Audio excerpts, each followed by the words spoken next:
પાત્રમાં વિશ્વ હિન્દુ પરિષદ પ્રેરિત ભારતીય જનસેવા સંસ્થાન સંચાલિત શ્રી રામકુમાર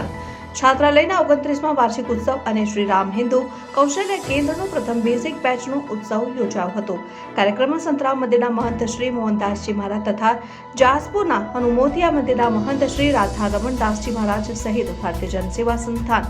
સંચાલિત અધ્યક્ષ ડોક્ટર જયદીપભાઈ પટેલ તથા પાત્રાના ધારાસભ્ય ચૈતન્યસિંહ ઝાલા, ઝાયડસ લાઈફ કેરના પાત્રા યુનિટ હેડ વિજેન્દ્ર સિંહ શેખાવતની, નિશ્ચોક ચોકસી અમેરિકા રાટા ટ્રેનિંગ સેન્ટરના ચંદ્રકાંત રામી સહિત વિશ્વ હિન્દુ પરિષદના અગ્રણીઓ અને દાતાશ્રીઓ ઉપસ્થિત રહ્યા હતા। મહાનુભાવોએ દીપ પ્રગટાવીને કાર્યક્રમની શરૂઆત કરી હતી। મહાનુભાવોનું સંસ્થા દ્વારા શાલ ઉડાડીને પુષ્પગુચ્છથી સ્વાગત કરાયું હતું। આ પ્રસંગે શ્રી રામકુમાર છાત્રાલય, ડાંગ રામ શબરી છાત્રાલય તથા પાત્રના ભારતીય જનસેવા સંસ્થાનના છેંડા શાળા, ધ્રુવ બાળ સંસ્કાર કેન્દ્ર અને વૈકુંઠ બાળ સંસ્કાર કેન્દ્રના બાળકોએ સુંદર કૃતિઓ દ્વારા સાંસ્કૃતિક કાર્યક્રમો રજૂ કર્યા હતા। આ પ્રસંગે પધારેલા ગુજરાત વિહિપના પૂર્વ મહામંત્રી ડોક્ટર જયદીપભાઈ પટેલ જાહેર મંચ ઉપરથી જણાવ્યું હતું, વિધર્મીઓ એસી, ફ્રીજ, ટીવી રિપેરિંગ કરવા ઘર સુધી આવે છે ને હિન્દુ બહેન દીકરીઓને લવ જેહાદનો શિકાર બનાવે છે, જેની સામે અમે ગુજરાતનું સૌપ્રથમ પાદરા ખાતે શ્રીરામ હિન્દુ કૌશલ્ય કેન્દ્રનો પ્રારંભ કરાયો છે। આમાં હિન્દુ યુવાનોને તાલીમ આપીને આત્મનિર્ભર કરવામાં આવે છે ને જ્યારે પાત્રાના ધારાસભ્ય ચૈતન્યસિંહ ઝાલા, જે શ્રીરામ કૌશલ્ય કેન્દ્રના સંરક્ષક પણ છે, તેમણે જણાવ્યું હતું કે ભારતીય જનસેવા સંસ્થા દ્વારા બાળકોને નાનપણથી દેશભક્તિના અને હિન્દુ ધર્મના જે સંસ્કારો અપાઈ રહ્યા છે તે સમાજનું નિર્માણ કરવાનું કાર્ય છે તે ખૂબ જ આગળ વધવું જોઈએ, જે ભવિષ્યના નાગરિકો દેશનું સંચાલન કરવાના છે। આમ સમગ્ર કાર્યક્રમને સફળ કરવા સમગ્ર ટીમ છેલ્લા 1 મહિનાથી કામે લાગી હતી, જેમાં 1 મહિના બાદ બહેનોના આત્મનિર્ભર માટે ઔદ્યોગિક સિલાઈ તાલીમ કેન્દ્રો પ્રારંભ થશે તેવી જાહેરાત સંસ્થાના ગોપાલ ચાવડાએ કરી હતી। આજરોજ પાદરા શ્રી રામકુમાર છાત્રાલય, જે વિશ્વ હિન્દુ પરિષદ પ્રેરિત છાત્રાલય છે, આ એનું 29મું વર્ષ છે અને 29મા વર્ષનો વાર્ષિક ઉત્સવ આજે યોજાઈ રહ્યો છે,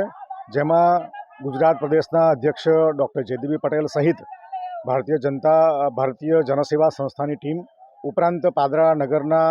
સહુ હિન્દુ ભાઈઓ બહેનો ઉપસ્થિત રહ્યા છે અને આ કાર્યક્રમમાં બાળકો જે વર્ષ દરમિયાન જે પોતાને મહેનત કરી છે એ મહેનતની કૃતિ બાળ સંસ્કાર કેન્દ્રના બાળકો, શ્રી રામકુમાર છાત્રાલયના બાળકો અને વિશેષ ડાંગની અંદર જે પીપરીમાં વિશ્વ હિન્દુ પરિષદનું જે છાત્રાલય ચાલે છે એ છાત્રાલયના બાળકો પણ આજે પરફોર્મન્સ આપવા માટે આવ્યા છે। એટલે આ પ્રકારના જે કાર્યક્રમો છાત્રાલયમાં ચાલી રહ્યા છે, જેમાં શ્રીરામ કૌશલ્ય કેન્દ્ર જે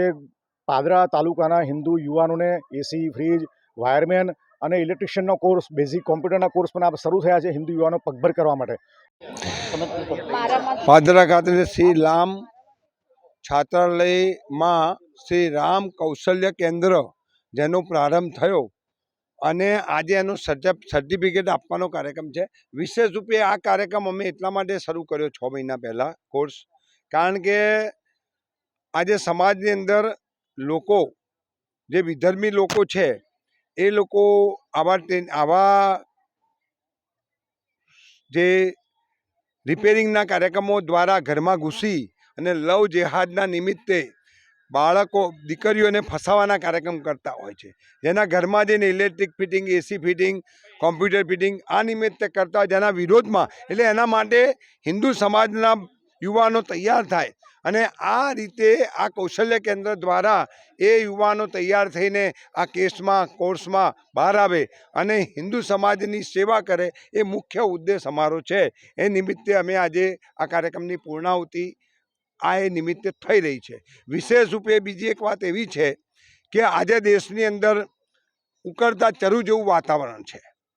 કોઈ જગ્યાએ લવ જેહાદના નામે, કોઈ જગ્યાએ આતંકવાદના નામે, કોઈ જગ્યાએ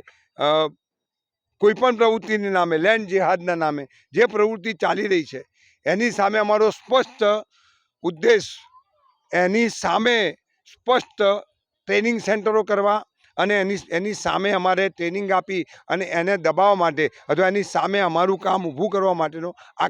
કાર્યક્રમ છે। આના સિવાય અમે બીજી જગ્યાઓ પણ 4 પસંદ કરી છે। આવતા વર્ષે અમે 4 જગ્યાઓ પણ આવા ટ્રેનિંગ સેન્ટરો શરૂ કરવાના છીએ।